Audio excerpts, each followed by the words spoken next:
Hello friends, જય શ્રી કૃષ્ણ. કેમ છો બધા? આજના વિડીયોમાં હું એક દુપટ્ટાને કેવી રીતે તમારે ડિઝાઇન કરવો મિનિમમ વર્ક સાથે હું આજે તમને બતાવવા જઈ રહી છું. તો અહીંયા મેં જે એક દુપટ્ટો લીધો છે અને એની અંદર પહેલેથી મેં આરી કરાવેલી છે. તો હવે આ દુપટ્ટાને કેવી રીતે મારે ડિઝાઇન કરવો એ હું તમને આ વિડીયોમાં બતાવવા જઈ રહી છું. મારે ઓનલી મિનિમમ વર્ક જ કરવું હતું, એટલે આ ટાઈપની મેં ડિઝાઇન સિલેક્ટ કરી હતી. તો તમે જોઈ શકો છો એ પ્રમાણે આની અંદર જે પાંદડી છે મેં કર્વવાળી એક ડિઝાઇન સિલેક્ટ કરી છે અને એની અંદર મેં ઓનલી વલ, મોતી, સિક્વન્સ અને પાન આકારની સતારીનો જ યુઝ કર્યો છે. તો આવી રીતે હું પાંદડી જે આકારનો છે એની અંદર મેં વલ લગાવી દીધા છે.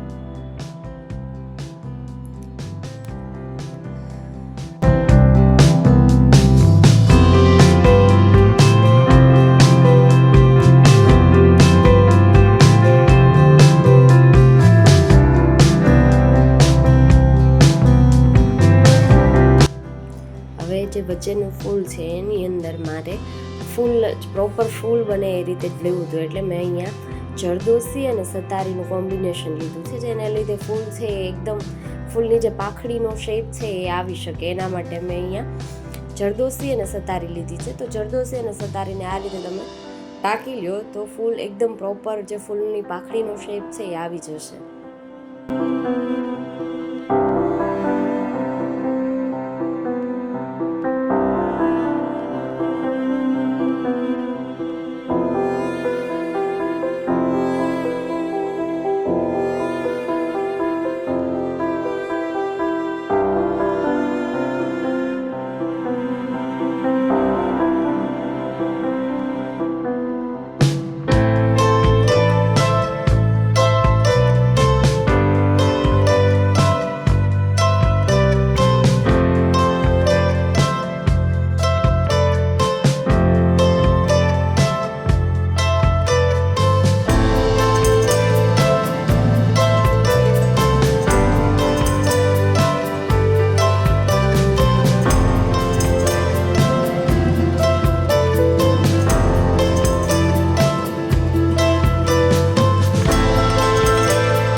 હવે જે નીચેની કર્વવાળી બોર્ડર છે એની અંદર મારે બહુ હેવી વર્ક નહોતું કરવું, એના માટે મેં એક સતારી અને એક વલનો જ યુઝ કરેલો છે. તો સતારી અને વલની મદદથી જે નીચેની બોર્ડર છે કર્વવાળી એની અંદર મેં એક સતારી એક મોતીનો યુઝ કરેલો છે. જો વલ કે હું સતારી ઓનલી ટાંકે તો સતારી બહુ બધી હેવી થઈ જાત અને એકદમ રીચ લુક આવે, તો નાના ફંક્શનની અંદર આ યુઝ કરી ના શકીએ આપણે એ રીતે, એટલે વજનની અંદર પણ હેવી થઈ જાય. એના માટે મેં એક વલ અને એક સતારીનો યુઝ કરેલો છે, જેનાથી બહુ વર્ક એકદમ હેવી બી ના લાગે અને સિમ્પલ અને સોબર લાગે.